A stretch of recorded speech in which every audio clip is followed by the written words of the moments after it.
you want to, if you're using your knife a lot, you want to hone it on a regular basis. And then when it gets too bad, you're going to sharpen it. And we'll go over both those techniques in a minute.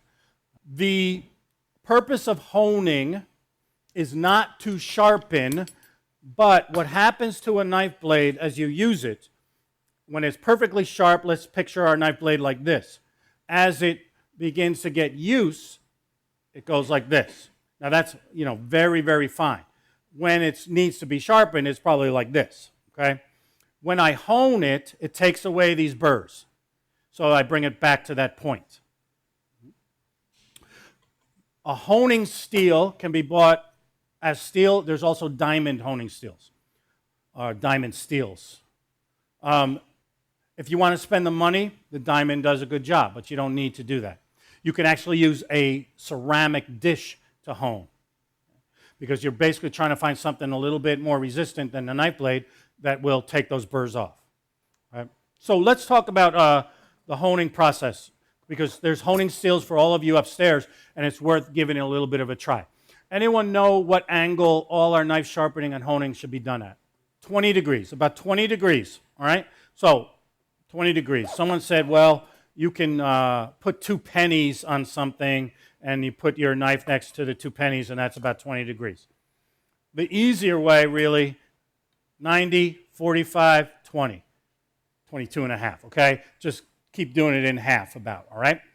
Now, when you're honing, the best way to start for unpracticed individuals is to hold your honing tool against the surface.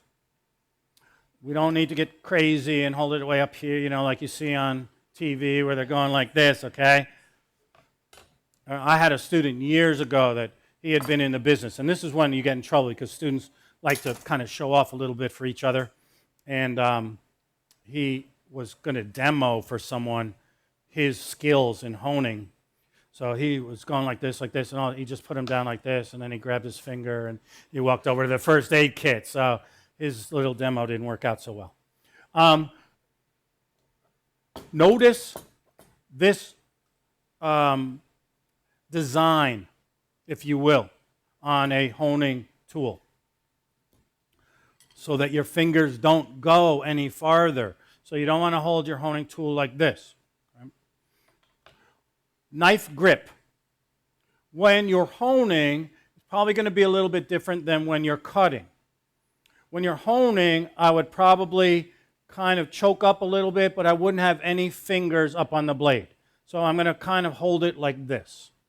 If it's the right weight, you may want to hold it almost like you're shaking hands, but most people like to get a little bit more control by kind of coming up onto the bolster.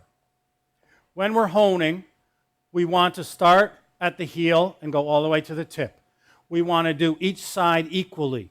So we can do that either by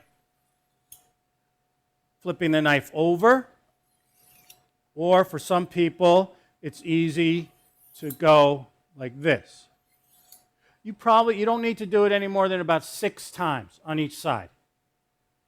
Once you've done that, and again, I encourage all of you to just practice it a little bit upstairs. You can also, if you're comfortable, all right, you need to wipe both instruments off because you're breaking off carbon steel. So it's collecting in your honing tool and it's on your knife as well. So we'll just wipe it off, and it's probably also a good thing to wash it off if you have the ability. I would hone the knife every use. You have to remember that not only is it the product that is dulling our knife, but when we hit whatever we're cutting against as well.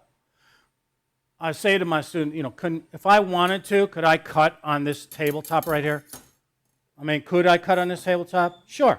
But why, that would destroy my knife more quickly. So I use something that has a little give to it. But, this is pretty hard. So that's also destroying my knife blade, my knife edge. So every time if I pick out my knife and I have to cut up a carrot, I'm probably not going to hone it.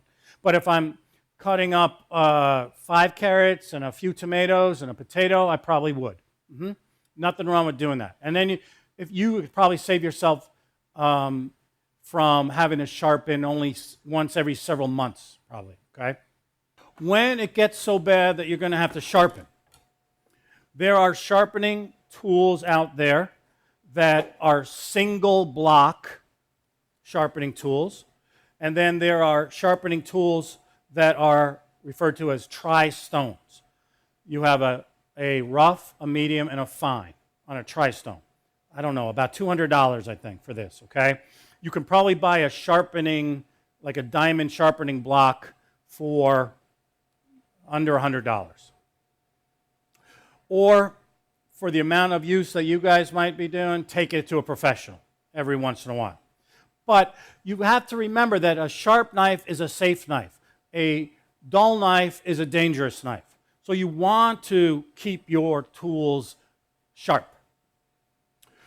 This one comes with a guide, so we can see our 20 degrees. So we could put it there if we wanted to and drag across, all right? I encourage you guys to not rely on something like that.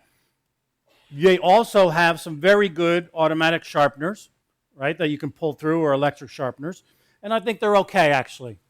So we're going to use on this one, and I'm not going to do every blade, but it's the same process as the honing. I'm starting back here, although on this one, I'm going to put a little pressure up here with my other hand, and I'm going to draw it. I'm going to flip it over, and I'm drawing, and I'm putting the 20 degrees all the way through, same pressure on the blade all the way through, Then I'm going to flip it and do, 4 or 5 on each side on the next stone, 4 or 5 on the fine stone. I'm going to test it. I'm going to take a piece of paper and cut the piece of paper, okay?